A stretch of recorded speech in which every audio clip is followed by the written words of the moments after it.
In just a few days, Disney World is going to be celebrating its biggest celebration since its opening. Because on October, that people have been looking forward to for a very, very long time, for years to come. I was actually at Disneyland's 50th celebration back in 2005, and now we are celebrating 50 years of Walt Disney World here in 2021. So very, very exciting. But today, guys, I'm gonna be telling you guys what Disney World was like back in 1971 on the day it opened. What was it like over here? So that's what we're gonna be doing today, guys. If you are new, don't forget to hit that subscribe button down below so you can keep up with all the videos that I put out. If you enjoy this type of content, go ahead and leave this video a thumbs up right now. First things first, guys, back in 1971 when this place opened, there was only one theme park that was available, and that was the Magic Kingdom. But of course, people had to park somewhere, and they actually park in the same parking lot they are parking in today. And you would come over here to the Transportation and Ticket Center, where you could either get on the monorail or you could get on the ferry boat. Today, to park over here at the Transportation Ticket Center for Magic Kingdom and all the theme parks, actually, it is 25 bucks, I believe. It's 25 bucks per car unless you want to upgrade to preferred parking. Back in 1971, it was 50 cents per automobile. So like I said, guests could either walk this way to the monorail. Back in the day, the monorail actually only had 5 monorail trains. And of course, there was no Epcot monorail just yet. That wouldn't come for 11 more years here at Disney World. But let's come over here to the ferry boat. We're gonna take the ferry boat over to the Magic Kingdom today. When guests visited here on opening day in 1971, they had 2 options to where they wanted to stay. They had the Polynesian Hotel, and there also was the Contemporary Resort, which was very futuristic at the time when guests saw the monorail run right through it. And as we're passing over the Seven Seas Lagoon right here, Seven Seas Lagoon actually used to have more features that guests could use. Guests would come over here and do different types of water sports. They do water skiing. There was more focus on recreation back then. I do wish that there was more pictures from back in opening day 1971. Just most people didn't have cameras back then, so pictures are pretty rare. But anyways, over here, of course, we have the ticket gates. Now, what did people pay to get into the Magic Kingdom on opening day? So as you may know, tickets worked a little bit different back then. Back in the day, you had to pay for general admission, but if you wanted to ride the rides, you had to purchase a ticket book, and the ticket book contained little tickets that you would use for each of the rides. So depending on how many rides you wanted to do, that would determine your price. Now, the price for a regular general admission ticket for an adult, it was $3.50. Juniors was $2.50, and children were $1. And on opening day, there was 2 ticket books that one could purchase if you wanted to purchase the actual ticket books and not just individual rides. So there was the 11 Adventure ticket book that costed adults $5.75, juniors $5.25, and children $4.75. And the 7 Adventure ticket book cost adults $4.75, juniors $4.25, and children $3.75. Of course, when guests entered the Magic Kingdom, they would be greeted by the Magic Kingdom train station. And there was actually 3 trains back in the day. They only did round trips, so they did not stop off anywhere. But overall, this main entrance area pretty much would be the same as it was back on opening day. Like a spook that's burned, they don't like him and he's really burned. He swears to the longest day he's dead. He'll show them that he can get ahead. So those guys that you just heard singing the Dapper Dans, they were most likely here on opening day. They were definitely here before, giving cast members some previews.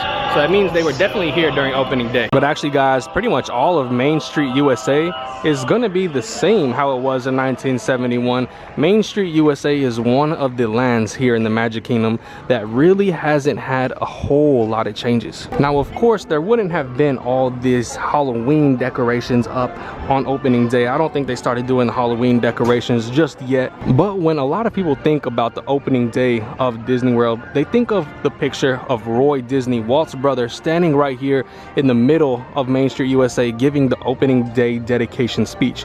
Now, that actually wasn't on opening day. That would have been a little bit later, a few weeks later, on October 25th. So that picture where you see, that wasn't on opening day. That was actually on October 25th. But there actually is right over here on this bench, that is Roy Disney with Minnie Mouse sitting on the bench, just honoring him and all of the work that he put into creating Walt Disney World. Because if there was no Roy Disney, if Roy Disney didn't come out of retirement to finish his brother's dream, Walt Disney World would not be here. Walt Disney actually never even saw Disney World start construction. So this whole place is all because of Roy Disney. Roy Disney really made this place happen, of course, with his little brother's dreams, but without Roy, this wouldn't be here. But like I had mentioned, pretty much all buildings here on Main Street USA are the exact same. Now they might have changed what the building is, but the actual building structure are pretty much the same. Different stores, of course. The Emporium is still here. This is the big main shop in Magic Kingdom, but over on the right side there actually was a magic store that people could come into. They actually still have that magic shop in Disneyland, which I really like going to when I go over there. If you wanted to take some transportation down Main Street USA, there still was the horse-drawn carriages as well as all the other transportation here. So over here in the hub area, this has changed quite a bit.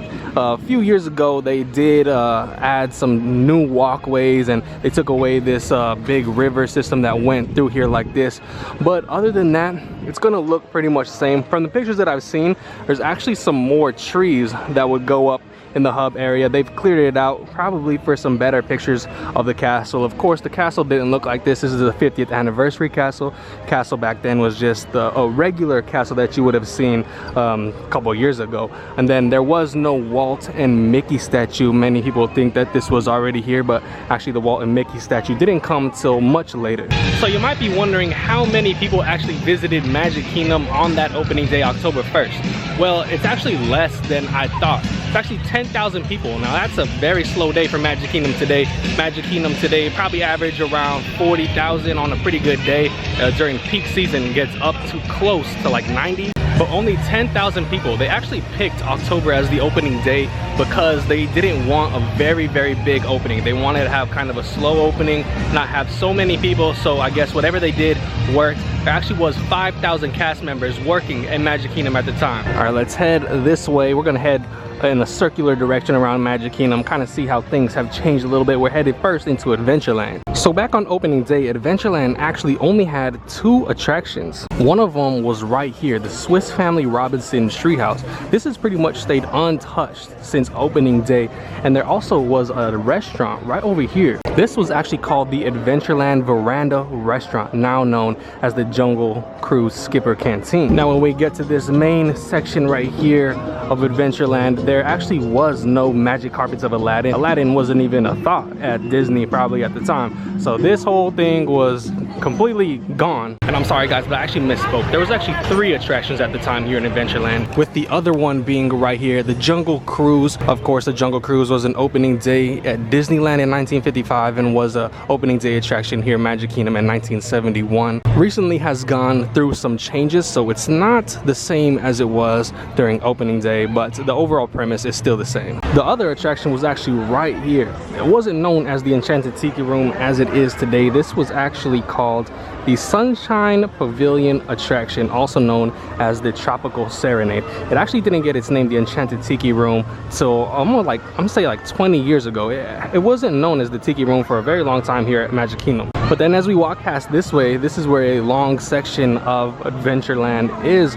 and this was actually nothing. Guests couldn't come over here and really do anything at the time. Pirates of the Caribbean was not here. Pirates of the Caribbean actually was not planned to come over here to Magic Kingdom. They were gonna do a whole different thing, a different kind of experience. They didn't think people would want to see pirates because in Florida, it's so close to the Caribbean that they didn't think that people would like that. But after some outrage from guests when they figured that Pirates of the Caribbean wasn't here on opening day, Disney did decide to build it. Now as we are here in Frontierland, Frontierland is actually very different now than it was back then. Pretty much if we look at Splash Mountain all the way to the right, where Thunder Mountain is today, this whole section really wasn't here. From what I've researched, actually they didn't even have the Tom Sawyer Island to go to. They didn't have the island available. They didn't have the rafts. They did have an attraction on the other side of Tom Sawyer Island though. If guests wanted to grab a bite to eat, they actually could come over here to Pecos Bill, Tall Tale Inn and Cafe. This was available back in the day for people. There actually also was a bar over here in Frontierland called the Mile Long Bar. I am not sure exactly where this Mile Long Bar was located, somewhere along the path here in Frontierland. The Country Bear Jamboree would have been considered the e-ticket attraction for Frontierland back in 1971. This was the most popular attraction here in the land. Well, the only shop available for this land was the Frontier Trading Post. The Shooting Arcade was operational back in the day. It's not operational right now though. And right here, the Diamond Horseshoe. This actually was an attraction itself. Diamond Horseshoe was like a dining show. It was actually known as the Diamond Horseshoe Review. So if we look across the way, across this lake, towards the Haunted Mansion, we see the mansion right over there. But this little building over here, this actually used to be an attraction back in 1971. This was called the Mike Fink Keel boat. Now people would come on these boats and take it around the rivers of America. So even though they didn't have the Tom Sawyer Island river boats, they did have the Mike Fink Keel boats. And as we make our way here into Liberty Square, the thing that really separates Disneyland from Magic Kingdom is Liberty Square and New Orleans Square, two different lands. But Liberty Square here pretty much is going to be the exact same as it was on opening day. This really hasn't changed a whole lot. They still have the Liberty Tree Tavern restaurant. They still have Hall of Presidents, which is right around here. Of course, it's changed a little bit because, you know, a couple new presidents since 1971, but it's still there. In this building by the Hall of Presidents, this was actually a shop. This shop was actually called the Heritage House Shop. This was a shop that had kind of memorabilia from American history that you could have seen. And you may think that the Liberty Bell riverboat was actually an opening day attraction. It actually wasn't. This actually debuted on October 2nd, 1971. So I don't know what happened. There's probably some technical difficulties on that first day and it just wasn't ready to make it by October 1st. But the next day on October 2nd is when this actually officially opened. So that's a pretty cool fact. Columbia Harbor House was still a quick service option for guests coming over here, maybe as soon as they got out of the Haunted Mansion. So yes, the Haunted Mansion was definitely here back in the day. And you know, it's stayed fairly similar to how it was. A few upgrades, a few small changes, but to its core, it's still the Haunted Mansion that opened in 1971. So we just saw how similar Liberty Square is today versus how it was in 1971. And now here in Fantasyland, we'll see how different this land has changed. This land has changed the most out of any of them. So yes, Fantasyland has changed. They do have some of the same rides, actually quite a few of the same rides, but some of them are in different locations.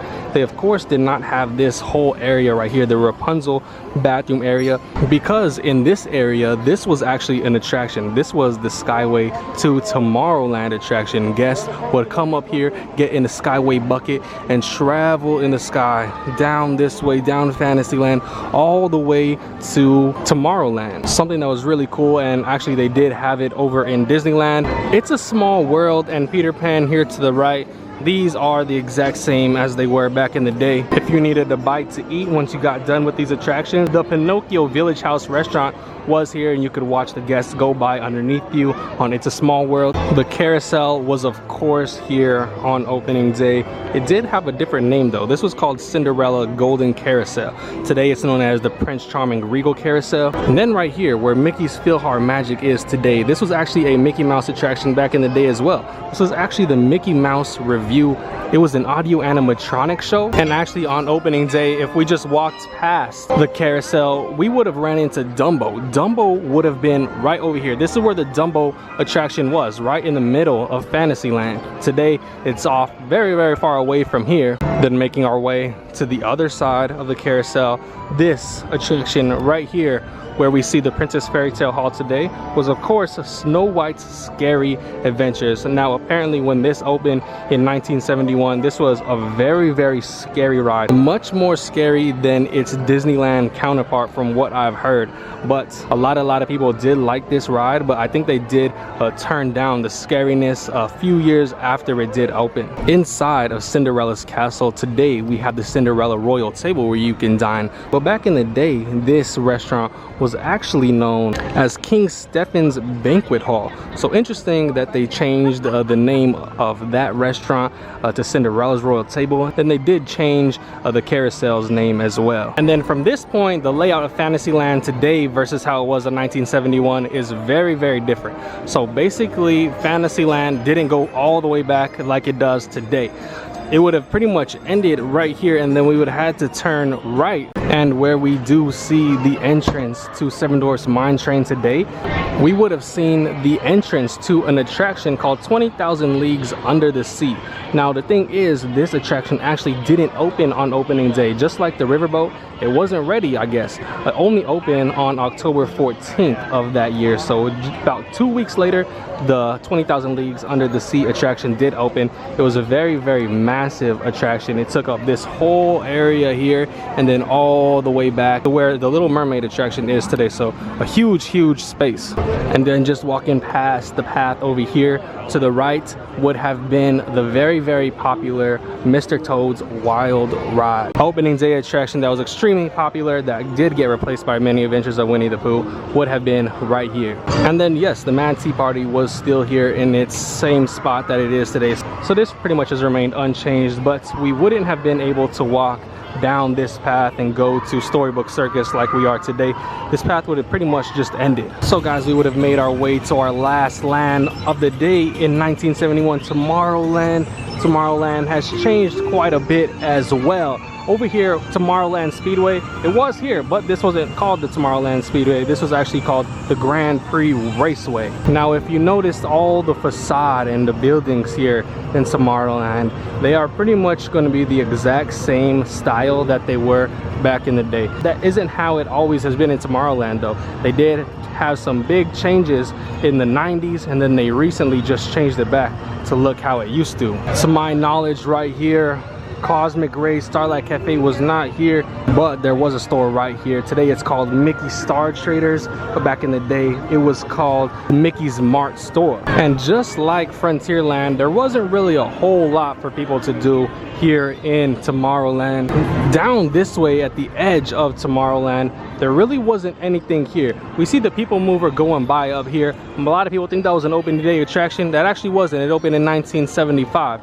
But actually the only thing down here this way was this building right here. It was actually 2 stories at the time, and today it is a bathroom. But back in the day, this is actually the other side of the Skyway system. So over here you could get the Skyway to Fantasyland. So you take this from this area all the way to the area where I showed you earlier. This area where Space Mountain is today was not here. They were in the planning stages of Space Mountain. However, Space Mountain was always going to be a part of Tomorrowland. Even when you look back at the preview center, they did have plans to build a space themed roller coaster. So along with the Grand Prix and the Skyway buckets, there was actually 2 other attractions in this area, both to the left and to the right. Now the attraction to the right in this building, this was actually called Flight to the Moon.